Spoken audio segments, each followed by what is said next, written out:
સાંભળજો, બહુ સરસ ને આવું જો આપ્યું હોય તો આપો. વાત ની એક વાત તમે જીવનમાં યાદ રાખજો કે અજબોપતિ હોય, કરોડોપતિ હોય, ધનપતિ હોય, ગમે તેટલા રૂપિયા વાળા હોય, પણ એને ઘેર જો કઢી બનાવવામાં આવે તો કઢીમાં વઘાર રાઈનો થાય. ક્યારે કરવાનો જીરું હા એનો જ વઘાર થાય. કરોડોપતિ ને ઘેર એવું નહીં અમે તો અમેરિકન ડાયમંડ નો વઘાર ના થાય. અમેરિકન ડાયમંડ નો વઘાર ના થાય. મારે જે કેવું છે હા કે ખવાય તો અનાજ જ. હા ખવાય તો અનાજ જ. ઘઉં, બાજરી, મકાઈ, જવ જે બધું અનાજ છે એ બધું અનાજ જ ખવાય. અજબોપતિ કરોડોપતિ હોય તો એવું ના કે અમે તો ભાઈ હીરા ખાઈએ છીએ, અમે તો હોના બિસ્કીટ ખાઈએ છીએ, ના ખવાય. હા એ તિજોરી ને ગરામન બધે સારું લાગે, બાકી ખવાય નહીં. ખવાય તો શું અનાજ. અને એ પાછી ભૂખ હોય તો નકર શું ખાવ લો લો. એક તો ભૂખ જ અને બીજું ડોક્ટર કે તો નકર 4 ચોકડી આપણે ગુલાબ જાંબુ તો જોતી નહીં.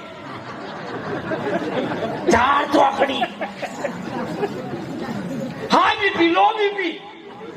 હા પછી પેલું ચોમડી વધે, પેલું ચરબી વધે શું ઇંગ્લિશમાં બોલે થાઇરોઇડ. હા જોઈએ આ એવું બધું ચોમડી વધે બધું. ડોક્ટર એ પાછું ભગવાનની કૃપા હોય તો ખાવ.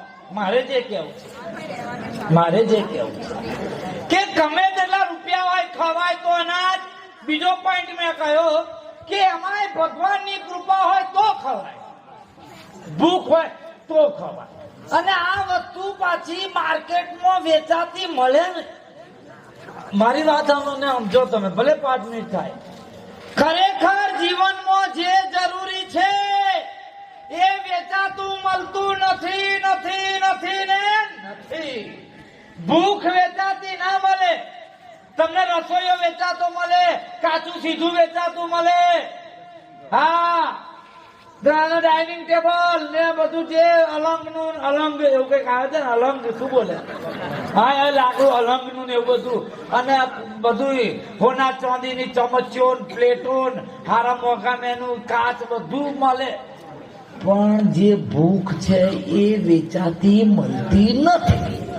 વાતને સમજો. બીજી વસ્તુ કે તમારે આમ તો ભૂખ વેચાતી ના મળે. બીજી વસ્તુ કે ઊંઘ વેચાતી ના મળે. કરોડોપતિ હોય, આ અજબોપતિ હોય, તમે જોજો ચિત્ર મેં તો બહુ જોયા.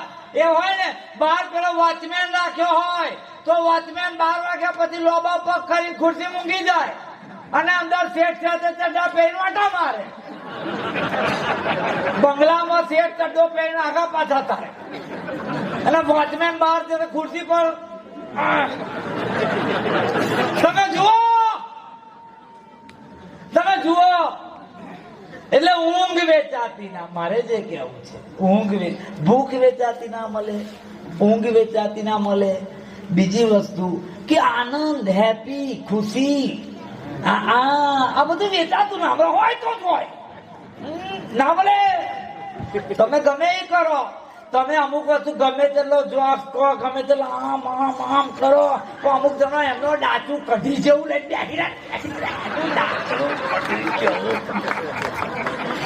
તમે ગમે કરી મરી નક્કી ના તો એના ડાચામાં જરી કે છે ના પડે. તમે શું કરો લો ભટકો ના. એટલે આ બધું છે ને અંદર હોય તો જ હોય, બાકી ના હોય. એ વેચાતું મળે નહીં, એ વેચાતું ના મળે. એ આનંદ છે, જે આ ખુશી છે એ વેચાતી ના મળે. એ ભગવાન હોય તો જ હોય. પેલું શું બોલ્યા? ભૂખ, ઊંઘ, પછી આનંદ. હા ચિત્તની શાંતિ, અંદર ભીતરની શાંતિ. હા અંદરની શાંતિ છે ને વેચાતી ના મળે. અરે તમારે ઘેર એસી હોય, મોટો બંગલો હોય, બંગલામાં એસી હોય અને એસી છે ને એ એસી કાચનો બાયણો હોય, એ બધું બંધ ફિટ કરી દો, એસી ચાલુ કરો એટલે એસી છે ને રૂમ ટાળો કરે. રૂમ ના એમ કહેવાય કે સોફા ટાળા થઈ જાય, રૂમના પથ્થર ટાળા થઈ જાય, પણ કાળજો ટાઢો ના થાય. અને ભીતરમાં લાગ્યું હોય એનું શું? અહીં અંદર ભડકા થતા હોય એનું શું? અંદર લાઈ લોગી એનું શું? કે લાઈ બરે તોય સળગે નહીં, એવા કાળજા કી ધારે. લાઈ બરે તોય સળગે નહીં, એવા કાળજા કી ધારે. દરિયો ખારો ને વીરડો મીઠો, એવા દાખલા દીઠા રે. દરિયો ખારો ને વીરડો મીઠો, એવા દાખલા દીઠા રે. તમે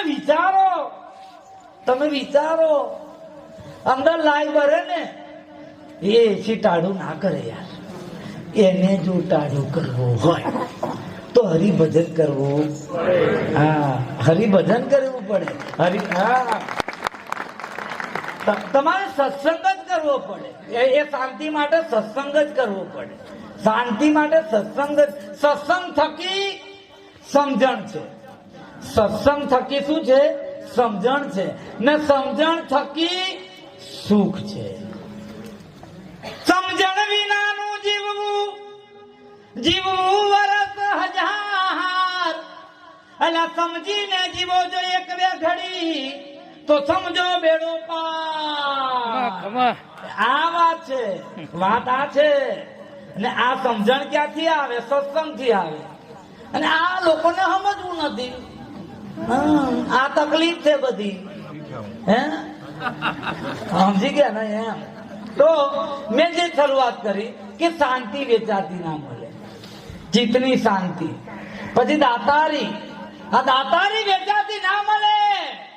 તમે ગમે તેટલા બુવાણા પાડો, નામ પેલા ભીખા, શું નામ કરતું? તમારું નામ શું બોલ્યા? ભોગીલાલ.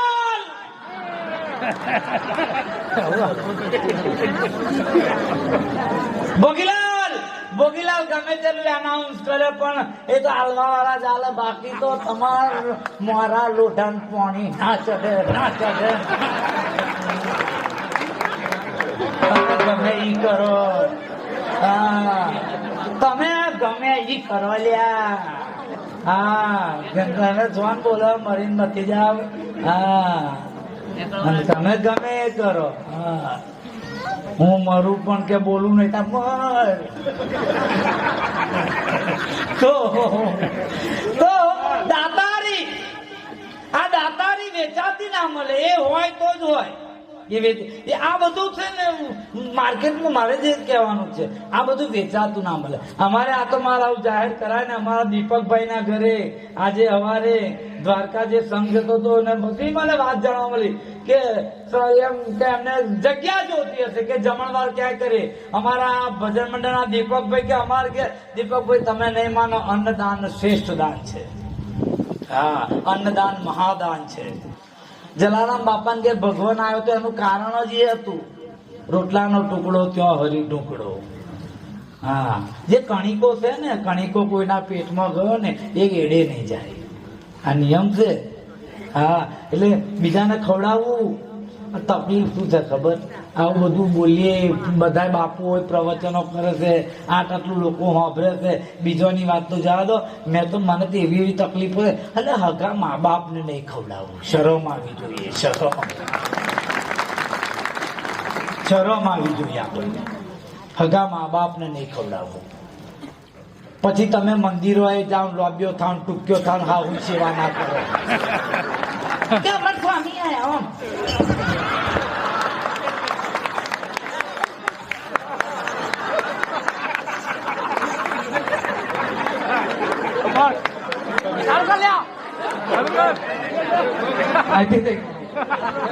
તારે શું ચાલુ રાખતું?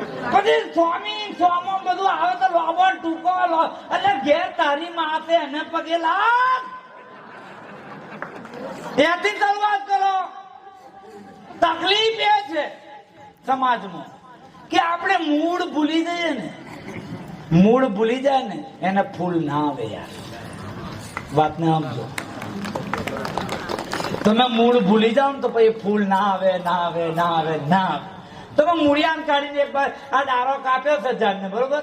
આ ડારો કાપ્યો તો ઝાડ ફરી લીલું થવાનું, કારણ કે મૂળિયું નહીં ખોદ નાખ્યું. પણ મૂળિયું ખોદીને એક બાજુ મેળ દો પછી ડારો ના ફૂટે. પણ આ ડારો ફરી ફૂટવાનો, જીબી વાળા આવવાના.